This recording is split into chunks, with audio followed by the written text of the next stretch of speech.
There's magic on the Washington coast, tucked away near Olympia, in a place called Totten Inlet.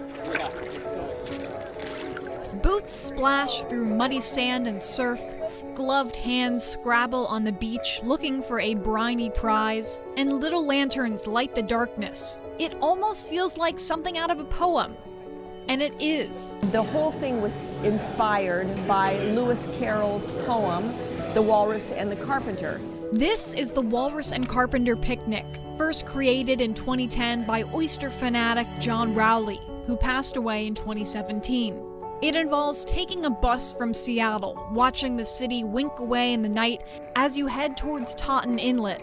Picture a cold winter night on a Pacific Northwest beach, when oysters are at their most delicious, and you can pluck them straight from the sand.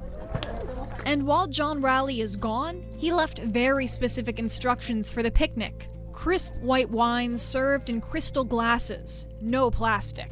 A bonfire decorated with roasting oysters, a pail of butter ready for pouring, a raw bar in case you don't want to shuck for yourself, and this. The Walrus and the Carpenter were standing close at hand. The host must recite the poem on the ride there before the oyster-hungry picnickers scatter on the beach. The goal is to create a heightened experience. It's surreal. I mean, you go from an environment, most people, where they order oysters in a restaurant, they're not quite sure what they're getting. Here you get a full educational experience. This event inspires passion and obsession, which Jeff and Crane knows a little bit about. I don't know, it's a special thing to me, and so that's why I'm here. I work in the travel industry, so I've lived all over the country, but I make it a point to come here every year, no matter where I'm working. What's the farthest you've come from? Baltimore. And after a few blissful, rain-soaked hours on the beach, the picnickers are treated to steaming chowder, fresh bread, and a sleepy bus ride home.